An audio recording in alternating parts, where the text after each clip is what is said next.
way. En seulement quelques jours, la situation entre les États-Unis et l'Iran a rapidement changé. Les attaques se sont succédées, la tension s'est accrue et la capacité de l'Iran à se défendre a été progressivement mise à l'épreuve. Au fur et à mesure que ces opérations se poursuivent, il devient de plus en plus clair à quel point les attaques des États-Unis sont vastes et puissantes. Mais avant de commencer, n'oubliez pas d'aimer cette vidéo, c'est très important pour nous, les créateurs de contenu. Merci beaucoup et maintenant, commençons. L'opération des États-Unis contre l'Iran a commencé de manière prudente et planifiée. Premièrement, l'Amérique a utilisé les bombardiers furtifs B-2 Spirit pour frapper les parties les plus importantes du système de commandement et de contrôle de l'Iran. Le but de cette opération était de détruire les centres qui donnent les ordres et assurent la coordination de l'armée iranienne. Une fois ces centres détruits, il deviendra difficile pour l'Iran de contrôler ses soldats, ses unités de missiles et les autres parties de son armée. Après ces frappes furtives, les bombardiers B-52 sont intervenus.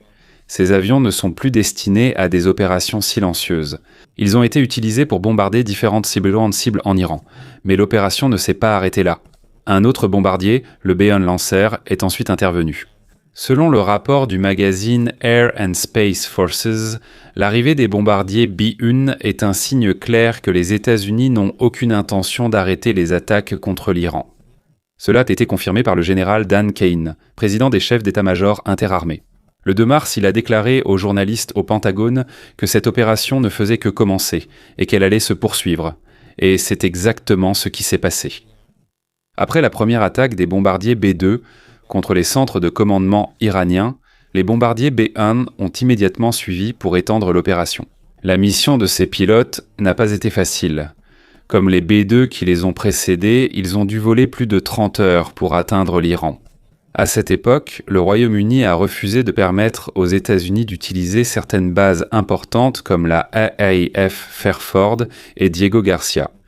Diego Garcia, situé dans l'océan Indien, est généralement utilisé par les États-Unis pour le ravitaillement et la préparation des bombardiers avant les opérations. En conséquence, les pilotes de B-1 ont été contraints d'accomplir toute la mission avec presque aucune pause. Malgré cela, ils ont tout de même réussi à accomplir leur mission. Pendant plus de 30 heures de vol, ils ont suivi la première attaque des bombardiers B-2 et ont effectué un bombardement massif qui a causé d'énormes dégâts en Iran. Qu'ont donc fait les bombardiers B-1 lors de cette opération ? Selon le magazine Air and Space Forces, ils faisaient en partie de l'opération au cours de laquelle plus de 1250 cibles ont été touchées pendant les premières 48 heures des combats. La mission principale du B-1 est simple mais a un impact très puissant, livrer une quantité massive de bombes à l'intérieur de l'Iran. Lors d'une seule mission, chaque B-1 peut transporter jusqu'à 74 000 livres d'armes et d'explosifs. Si 3 bombardiers B-1 participent à une opération, la charge utile totale peut atteindre 222 000 livres d'explosifs. Cela signifie qu'une énorme quantité d'armes peut être utilisée contre une seule cible en une seule attaque. Cela fait partie de l'opération Epic Fury. L'une des principales cibles des bombardiers B-1 est les sites de missiles iraniens. Cela inclut les endroits où les missiles sont lancés ainsi que les centres de commandement militaires. Lorsque ces sites seront détruits, l'Iran aura du mal à planifier et à réagir. Il n'a pas été précisé exactement quelles armes les B-1 ont utilisées lors de cette opération. Mais les bombardiers B-1 sont connus pour leur capacité à transporter de nombreux types de bombes et d'armes guidées. En d'autres termes, presque toutes les armes qu'ils transportent sont capables de détruire complètement leur cible. Par exemple, s'il utilise des bombes classiques, le B-1 peut transporter jusqu'à 84 bombes MK82. Chacune d'elles pèse 500 livres. Il peut également transporter des bombes plus lourdes comme 24 bombes MK84. Chacune d'elles pèse 2000 livres. Il possède également d'autres armes comme les mines MK62 et les mines navales à frappe rapide MK65. Mais il est peu probable que les mines navales aient été utilisées dans cette opération, car elles sont généralement utilisées en mer. Il y a un problème avec l'utilisation des bombes ordinaires. L'avion doit voler presque directement au-dessus de la cible pour larguer ses bombes. Si l'avion fait cela, les bombardiers B-1 pourraient être mis en danger s'il reste encore des défenses aériennes iraniennes. Même si beaucoup de ces défenses ont déjà été détruites par les attaques précédentes des bombardiers furtifs B-2 et les bombardements des B-52, les États-Unis ne voudraient toujours pas rapprocher leurs bombardiers de trop près. C'est pourquoi les B-1 n'avaient plus besoin de survoler directement leurs cibles. À la place, on peut y trouver écrans. Il est assez probable que le B-1 ait utilisé sa capacité à lancer des armes à longue distance. Par exemple, il peut transporter jusqu'à 24 bombes GBU-31 JDAM. Chacune d'elles pèse 2000 livres.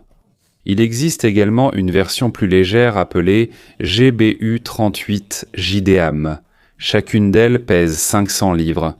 Une autre arme importante que le B-1 peut transporter est le missile AGM-158 JASSM. Le mot « standoff » est important dans le nom de ce missile. Cela signifie que le bombardier peut lancer le missile à longue distance tout en restant dans une zone plus sûre. L'avion n'a pas besoin de s'approcher de la cible pour la frapper. Lors de cette opération, des milliers de livres de bombes guidées et de missiles ont été largués par les bombardiers contre les centres de commandement et les sites de missiles iraniens. Après l'attaque, beaucoup de cibles ont été laissées avec de grands cratères dans le sol et des ruines en feu. Selon le National Security Journal, 3 bombardiers B-1 ont décollé directement du territoire continental des États-Unis pour cette mission. Pour accomplir ce très long vol, ils ont été soutenus par des avions ravitailleurs en vol positionnés au-dessus de l'océan Atlantique et de la mer Méditerranée. Grâce à cela, ils ont pu rester en l'air longtemps sans avoir besoin d'atterrir pour se ravitailler. À leur arrivée en Iran, ils sont entrés dans l'espace aérien du pays et ont lancé leurs armes. Après l'attaque, ils sont retournés aux États-Unis. À leur retour, ils ont de nouveau été soutenus par des avions ravitailleurs pour compléter le long vol. Le succès de cette opération a été rendu possible grâce au travail préalable des bombardiers furtifs B-2. Le National Security a expliqué la différence entre les deux avions. Le B-2 peut s'approcher des cibles même en présence d'une forte défense grâce à sa capacité à rester difficilement détectable. En revanche, le B-1 est généralement utilisé lorsque la défense ennemie s'est affaiblie ou lorsqu'il peut lancer des armes à longue distance. En d'autres termes, le B-2 a d'abord préparé la situation en détruisant la défense de l'Iran. Après cela, le B-1 est intervenu pour mener des attaques à distance. Cela s'est été rendu possible parce que le réseau de défense aérienne de l'Iran était presque complètement détruit. De cette façon, le bombardier B-1 est devenu comme une grande plateforme de lancement volante. Il a lancé un très grand nombre d'armes contre des cibles pratiquement sans défense. Même si l'opération des États-Unis était puissante, il devait quand même rester prudent. C'est pourquoi il n'utilise non plus les bombardiers de la manière traditionnelle où l'avion passe directement au-dessus de la cible. À la place, les États-Unis ont utilisé une méthode d'attaque successive. Différents types de bombardiers ont été utilisés dans le bon ordre pour affaiblir progressivement la défense de l'Iran. C'est comme si chaque partie de la défense avait été éliminée une par une jusqu'à ce qu'il ne reste presque plus rien. Revenons sur les cibles touchées par les bombardiers B-1. Selon Iran International, les attaques des États-Unis du 2 mars ont frappé des missiles balistiques, surtout ceux qui se trouvaient à la surface. Les centres de commandement mentionnés précédemment faisaient également partie des cibles. Selon TBN Israël, après l'attaque des bombardiers B-1, il y a eu des rapports d'explosions puissantes près d'une installation nucléaire et d'une base aérienne à Ispahan, dans le centre de l'Iran. Les rapports ont également confirmé que les États-Unis continuent de frapper les sites de missiles et les centres de commandement iraniens dans le cadre d'un plan plus large de leur opération. Pour l'instant, l'Iran a subi de lourds dégâts. Mais selon les analystes, la situation pourrait encore empirer pour le pays. Pour comprendre pourquoi, il est important de saisir à quel point le centre de commandement est crucial dans une guerre. Le centre de commandement est l'endroit où les commandants se réunissent pour planifier et contrôler les opérations militaires. C'est ici que les ordres sont donnés aux soldats sur le terrain, aux navires en mer, aux avions dans les airs et aux unités de missiles. En d'autres termes, c'est le cerveau de toute l'opération militaire. Lorsque ces centres sont perdus, l'armée a du mal à communiquer et à planifier ses mouvements.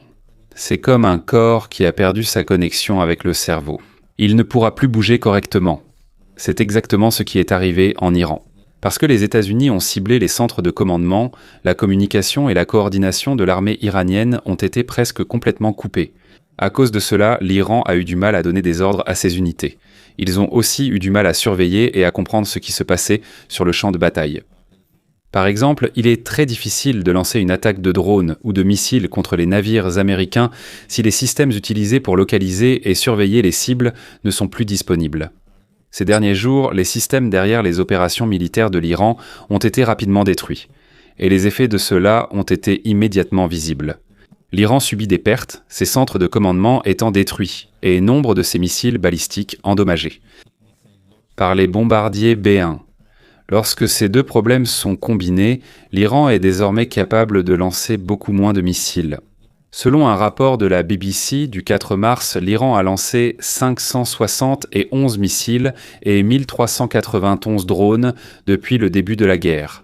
C'est un nombre important. Mais il y a encore un autre problème. La capacité de l'Iran à lancer des missiles diminue également, car leur stock s'épuise rapidement. Le général Dan Cain a déclaré le 4 mars que les lancements de missiles balistiques de l'Iran avaient diminué de 86% par rapport au premier jour de la guerre. De plus, le nombre de lancements de missiles a encore diminué de 23% rien qu'entre le 3 et le 4 mars. Ces chiffres montrent à quel point les attaques successives des États-Unis ont eu un impact important sur la capacité de l'Iran à se battre. Si l'on ajoute la baisse de 73% des lancements de drones, l'effet du plan des États-Unis utilisant les bombardiers B-1 devient encore plus évident. La logique de ce plan est simple. Lorsque les centres de commandement sont détruits, l'Iran a du mal à coordonner les lancements de missiles. Si les bases de missiles et les lanceurs sont détruits, ils ne pourront pas non plus lancer d'attaques, même s'ils parviennent à rétablir une partie de leur système de commandement. Selon le Jewish Institute for National Security Affairs, la situation actuelle de l'Iran ressemble à ce qui s'est passé lors de la guerre de 12 jours contre Israël en 2025. En raison de la destruction rapide par les États-Unis et Israël d'une grande partie de la capacité de lancement de missiles de l'Iran, l'Iran n'est plus en mesure de mener de grandes attaques de missiles successives. Ils peuvent encore lancer quelques attaques limitées, mais chaque attaque épuise rapidement leurs armes restantes. En d'autres termes, chaque attaque les affaiblit davantage. Selon les rapports, jusqu'à 73% des missiles à moyenne portée de l'Iran ont été perdus. Jusqu'à 52% des missiles à courte portée ont également été perdus. Et environ 75% de leurs lanceurs de missiles ont été détruits. Cela signifie que l'Iran a été frappé par deux problèmes successifs. Premièrement, ils ont été forcés d'utiliser un très grand nombre de missiles au début de la guerre. Deuxièmement, les États-Unis et Israël détruisent donc progressivement les lanceurs et ils en ont déjà éliminé plusieurs. Plus il y a de lanceurs détruits, plus la capacité de l'Iran à riposter diminue. Même s'ils parviennent à fabriquer de nouveaux missiles à l'avenir, s'ils manquent de lanceurs, il leur sera difficile de les utiliser à grande échelle. À ce stade, il est clair que la situation de la guerre favorise les États-Unis. Mais ce n'est pas le seul problème de l'Iran. Au fur et à mesure que les combats se prolongent, on s'attend à ce que les États-Unis envoient encore plus de bombardiers B-1. Lorsque ceux-ci arriveront avec les bombardiers B-52 et les avions de chasse, ils pourront opérer plus librement à l'intérieur de l'Iran. Selon le National Security Journal, les États-Unis ont déjà obtenu la supériorité aérienne sur l'Iran. Mais selon d'autres sources, cela a même dépassé ce niveau et est devenu une suprématie aérienne. Dans une interview de David Petraeus, ancien directeur de la CIA et ancien commandant du US Central Command, il a déclaré que les États-Unis sont désormais capables de faire voler différents types d'avions au-dessus de l'Iran. Cela inclut des avions furtifs comme les chasseurs F-35 et les bombardiers B-2. Ils peuvent également utiliser des bombardiers plus puissants comme le B-52 et le B-1 capable de transporter un grand nombre d'armes. Il ajoute qu'à ce stade, les États-Unis ne s'inquiètent pas vraiment de la défense de l'Iran contre les avions et les missiles. Tant que les avions restent à une altitude supérieure à la portée des mitrailleuses lourdes, ils peuvent continuer à attaquer sans interruption. Si c'est le cas, il est clair que la défense aérienne de l'Iran basée sur les missiles est presque inutile. Cela signifie que les avions des États-Unis, y compris les bombardiers et les chasseurs, peuvent opérer presque librement en Iran. En raison de la destruction de nombreux lanceurs et systèmes de missiles, la capacité est désormais très limitée. À chaque attaque, ils n'ont presque plus la capacité de se défendre contre l'Amérique. Les bombardiers B-1 ont joué un rôle important dans cette situation, et il est probable que ce ne soit pas la dernière fois que ces bombardiers seront utilisés dans la guerre. Alors que les attaques des États-Unis se poursuivent, il est clair qu'il ne s'agit plus seulement de bombes ou d'avions. C'est aussi devenu une épreuve d'endurance pour le pays, sous une pression constante. En seulement quelques jours, la situation de l'Iran a rapidement changé. De nombreuses installations militaires iraniennes ont été détruites. Plusieurs bases ont été touchées. Et sa capacité à lancer de grandes attaques s'affaiblit progressivement. Pendant ce temps, les États-Unis continuent d'envoyer davantage d'avions, de navires et de forces autour de l'Iran. Cela montre que l'Amérique est prête à poursuivre l'opération tant qu'elle n'aura pas atteint son objectif. Dans l'histoire de la guerre, il y a des moments où un pays doit prendre des décisions difficiles. Le combat peut continuer même si la situation s'aggrave, ou le pays peut essayer de trouver un moyen de mettre fin à la guerre avant qu'elle ne cause encore plus de dégâts. Pour l'instant, il n'est pas encore clair quelle direction choisira le gouvernement iranien. On signale des tensions au sein de leur direction. Il y a aussi des déclarations qui montrent qu'ils cherchent du soutien auprès d'autres pays. Mais en même temps, certaines attaques continuent toujours du côté iranien. Cela montre que la lutte n'est pas encore terminée. De nombreux pays autour de l'Iran observent prudemment les événements. Ils ne veulent pas que la guerre s'aggrave. Ces pays savent que si le conflit s'étend, davantage de pays et de personnes pourraient être impliqués. Il y a une autre raison pour laquelle il est important de surveiller cette situation. L'Iran entretient depuis longtemps des relations avec certains des pays les plus puissants du monde. L'un d'eux est la Russie. Au cours des dernières années, l'Iran et la Russie ont coopéré dans plusieurs domaines, y compris l'énergie et le secteur militaire. Dans la guerre en Ukraine, l'Iran a fourni des drones qui ont été utilisés par la Russie lors de plusieurs attaques. Cela a encore renforcé les liens entre les deux pays. Cependant, si le gouvernement iranien s'affaiblit davantage à cause de cette guerre, il est possible que certains pays changent de position dans certains domaines. Mais pour la Russie, ce serait un grand changement. La Russie pourrait perdre l'un de ses alliés habituels dans la région. L'influence des États-Unis et de leurs alliés pourrait également s'accroître. C'est pourquoi Moscou suit attentivement chaque événement de la guerre. Pour l'instant, la Russie n'intervient pas directement dans le conflit. Mais il est clair que le résultat de cette crise leur importe beaucoup. Pendant que tout cela se passe, les navires et les avions des États-Unis continuent également d'arriver autour de l'Iran. Les porte-avions en mer servent de base capable de faire décoller des dizaines d'avions à tout moment. Chaque jour qui passe, le message de Washington devient plus clair. Leurs opérations ne s'arrêteront pas tant que la situation au sein du gouvernement iranien ne changera pas. Mais en temps de guerre, tout ne se passe pas toujours comme prévu. Il y a des événements inattendus. Il y a des décisions qui peuvent changer le cours de toute la bataille. Et parfois, même un petit événement peut provoquer une crise beaucoup plus grande. C'est pourquoi de nombreux analystes disent que les prochaines semaines seront les plus importantes. Pendant cette période, on saura si la guerre continuera dans la même direction ou s'il y aura un changement dans la situation. Dans une telle situation, ce ne sont pas seulement les militaires qui sont touchés par la guerre. Cela a également un grand impact sur l'économie et sur la vie quotidienne de nombreux pays. L'une des premières choses que le monde ressent lorsqu'il y a des tensions au Moyen-Orient, c'est la hausse du prix du pétrole. Cet endroit est important car une grande partie du pétrole mondial provient des pays situés autour du golfe Persique. En cas de guerre ou de tension dans la région, les compagnies pétrolières et les pétroliers se montrent plus prudents. Parfois, certains navires cessent de passer par des routes qui pourraient en devenir dangereuses. Lorsque cela se produit, la quantité de pétrole atteignant le marché mondial diminue. Lorsque l'offre diminue alors que la demande reste élevée, il est naturel que les prix augmentent. C'est pourquoi même les pays éloignés de la guerre peuvent en ressentir les effets. Par exemple, le prix de l'essence, des transports et de certains produits utilisant de l'énergie pour leur fabrication ou leur transport peut augmenter. Ce n'est pas que le pétrole qui est affecté. Lorsqu'il y a une grande guerre dans une région importante du monde, les investisseurs et les entreprises deviennent également plus prudents. Certains marchés boursiers peuvent chuter par crainte que la situation ne s'aggrave. Il y a aussi des entreprises qui suspendent temporairement certains projets lorsqu'elles estiment que le risque est trop élevé.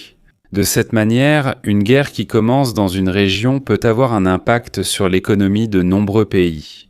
Un autre point important à surveiller est la manière dont les autres pays autour de l'Iran vont réagir. Certains pays du Moyen-Orient sont en tension avec l'Iran depuis longtemps. Mais il y a aussi des pays qui ne veulent pas que la guerre s'aggrave, car cela pourrait affecter leur propre sécurité et leur économie. Si le conflit s'étend, certains pays pourraient être obligés de choisir un camp. Si cela arrive, la situation deviendra encore plus chaotique. Dans l'histoire de nombreuses guerres, ce genre de tension reste parfois limité à 2 camps seulement. Mais il y a aussi des moments où cela s'étend progressivement à mesure que de plus en plus de pays sont impliqués. C'est pourquoi les dirigeants du monde entier surveillent attentivement chaque mouvement des États-Unis et de l'Iran. Ils ne pensent pas seulement au combat actuel, ils réfléchissent aussi à ce qui pourrait arriver dans les mois ou les années à venir si la tension continue. Pour l'instant, il est clair que les États-Unis ont un avantage considérable en matière de technologie, de puissance aérienne et de force navale. Mais cela ne signifie pas que la guerre se terminera immédiatement. À de nombreuses reprises dans l'histoire, même un pays doté d'une armée plus puissante peut encore faire face à une guerre longue et difficile. C'est parce que la guerre ne dépend pas uniquement de la puissance des armes. Il est également essentiel pour un pays de pouvoir poursuivre le combat, de s'adapter à la situation et de trouver des moyens de reconstituer ses forces. Pour l'Iran, la situation actuelle représente un grand défi. Certaines parties de leurs installations militaires ont été détruites. Leur capacité à lancer des attaques de missiles a diminué, et ils continuent de subir la pression des forces des États-Unis. Mais d'un autre côté, il n'est pas non plus facile de prévoir comment l'Iran réagira dans les prochains jours. Dans une telle crise, les décisions des dirigeants peuvent changer le cours de guerres entières, elles peuvent aussi apaiser la situation. Mais cela peut aussi aggraver davantage les tensions dans la région. C'est pourquoi l'inquiétude reste élevée dans de nombreuses parties du monde. Alors que les opérations militaires se poursuivent, les pays, les analystes et diverses organisations continuent également de surveiller ce qui se passe dans la guerre. Chaque nouvelle attaque, chaque déclaration des dirigeants et chaque mouvement des forces militaires peuvent donner des indications sur la direction que prendra cette crise. Pour l'instant, personne ne sait combien de temps la situation va durer. Mais une chose est claire, cette guerre n'est pas seulement un conflit local. C'est une crise qui pourrait affecter une plus grande partie du monde. Le conflit entre les États-Unis et l'Iran n'est pas seulement une affaire entre 2 pays. C'est une crise qui pourrait affecter de nombreux pays, l'économie mondiale et la situation au Moyen-Orient. Et alors que les attaques continuent, une question devient de plus en plus importante. Au fur et à mesure que la situation dure, chaque jour qui passe, la situation sur place continue d'évoluer. À mesure que les attaques et les mouvements des forces militaires s'intensifient, l'inquiétude grandit quant à la direction que pourrait prendre cette crise. Jusqu'où la guerre pourrait-elle encore s'étendre? Et si cette pression continue, combien de temps l'Iran pourra-t-il rester solide?